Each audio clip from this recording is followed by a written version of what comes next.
some chords from the Lark Ascending by Vaughan Williams, and how they might look if you had a go at putting them on guitar or trying to emulate that kind of mood.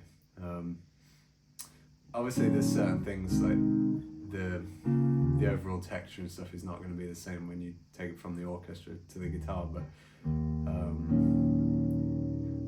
it's interesting nonetheless to see how it looks, and I like the sound quite a bit. I think the original is in E minor, if I remember rightly. Obviously very handy for if you're a guitarist. I'm actually down a half step here, but the principle's the same. So I'll explain kind of how the chords work and maybe how you can play them on the guitar and see what's happening. So it's pretty much a 3-chord idea. That's how I'm sort of thinking of it, with like 4 voices for each chord moving above a sustained bass note. And in our case, very handy on the guitar, we've got the low E right there for that note, what it's going to be. So we're kind of thinking key of it E minor for this. If we just show the chord shapes really quick, and then if you want you can pause it and have a look at them, and then I'll give a bit of an explanation. So we've pretty much got quick rundown. It's going to be an E minor 7 to an A major to this B minor over E, or E minor 9 with no third, however you want to think of it. So pause it and have a look at those if you feel like, and then we'll come back to the fretboard and I'll do a bit of talking about them. So on this E minor 7, we've pretty much got this bass note that's going to be sustained over every chord. It's going to be, depending on the chord, what it's over, its function is the way it interacts with the other notes is going to give a different sort of feeling. But over this first one, it's very stable. It's just being the root note of your E minor 7, so you've got root, 5th, root, minor 3rd, minor 7.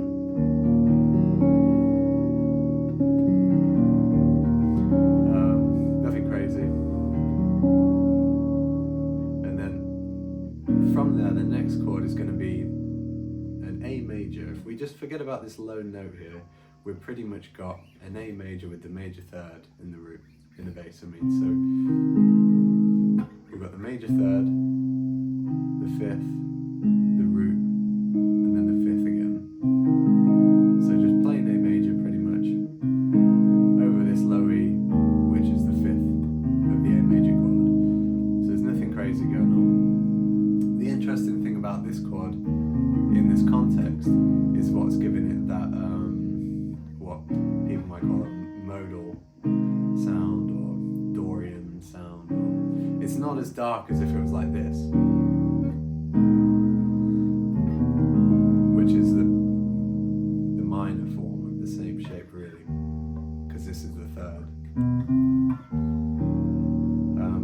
If it was sticking strictly diatonically, then that's what it would be, but it's raising this, it's raising the 6th of E minor, which is the 3rd of chord 4A, making it an A major, which gives it that kind of breathy, a bit uplifting, kind of airy sound that's a bit like, and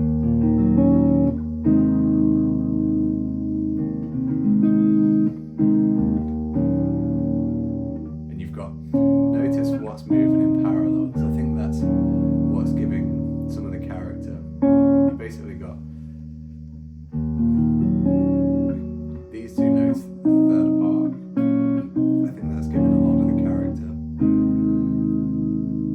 So you've got 1 minor to 4 major, and then this next chord's kind of interesting. Something I did to try and emulate the lines from the score,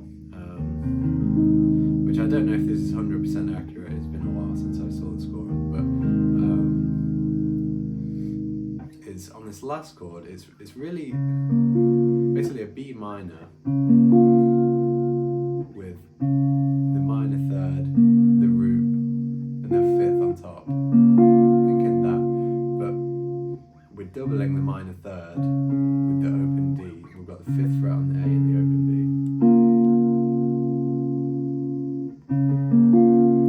And that's because if you're thinking in terms of like the individual voices, you've got from the A major,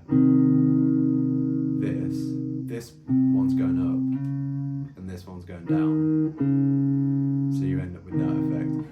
And I've got a funny feeling that's what gives this chord its quite a unique character. It's something to consider with the guitar is, since the strings have such different tone, even doubling notes across different strings adds some sort of textural quality to the sound sometimes. But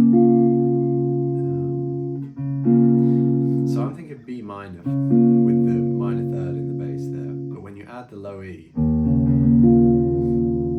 it's quite a unique sort of sound, very sort of pensive or wistful or something.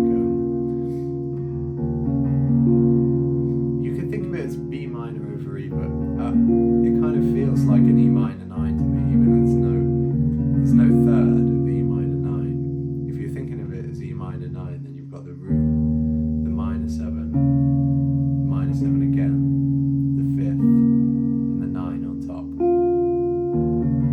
And that minor third is just implied because we had it earlier here in that first chord.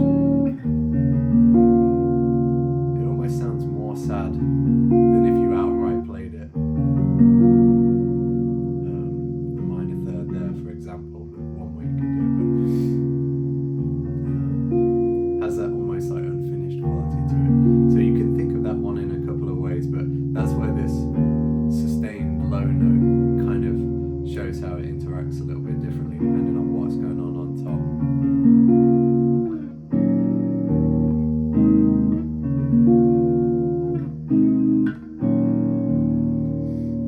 And it's a nice effect, and I think hopefully if you like the sound, you can sort of see how, you know, this general feeling might be, you know, you can go for this with different shapes and different sounds and things, but it's a sound that's quite inspiring to me for some reason, and a interesting little progression. So I hope that was entertaining or interesting or something. Thanks for watching.